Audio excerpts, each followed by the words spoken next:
It was Christmas Eve and I was a freshman in high school. My family has been split up for some time, so normally we trade off of Christmas Day and Christmas Eve every year. And this year I had come home early for my grandparents' Christmas party, while everyone else was at my aunt and uncle celebrating at another party. When I was dropped off, my cousins offered to stay with me for a few hours, yet I declined. I thought I could watch some of my new DVDs and get some time alone in the house, which is a rarity. I had noticed an unfamiliar car parked on the street, but didn't think anything of it considering it was Christmas Eve, probably a neighbor's relative or something. After I got inside, I locked the door, grabbed snacks, and started to settle down.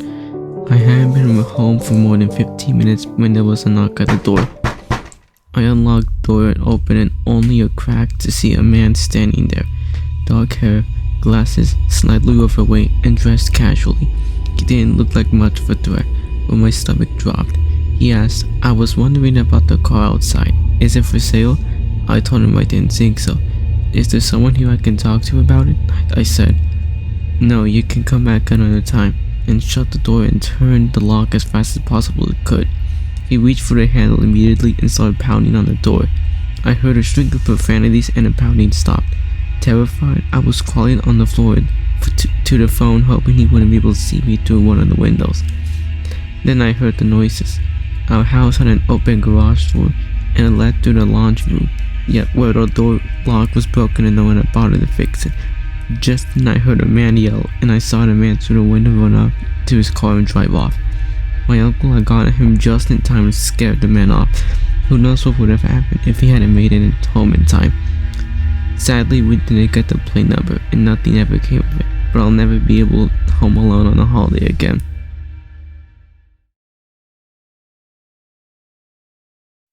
This happened in 2005 during Christmas vacation. I moved away for college and came back home to visit for the holidays. I spent a week in my hometown in a snowy state. On my last night there, my friend and I decided to go sledding at 3 a.m. We get in her car and both go down a few times. We're both at the top of the hill. She gets ready to go again, but I stop her. She asks what's wrong, and I tell her that I have a bad feeling. The hair on the back of my neck was standing up, and I feel nervous. I told her we need to leave now. We drive back to my family home. We lived in a town where no one locked the doors. The crime was almost nothing and all the neighbors knew each other.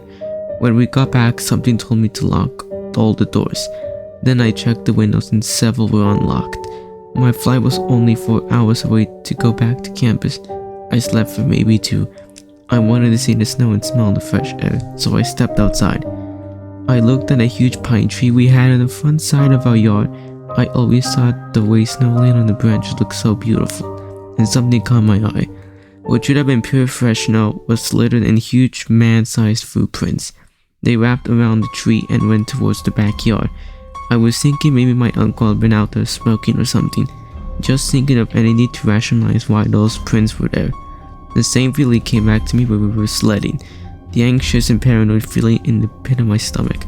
I look to my left and I see a man. He is running. He is sprinting, staring straight at me. He was probably close to 300 pounds and maybe 6 foot, and for his size he was super fast. I froze in fear with realization he's not just doing a morning jog, and he's coming to me. I tried to move several times but I was almost too scared.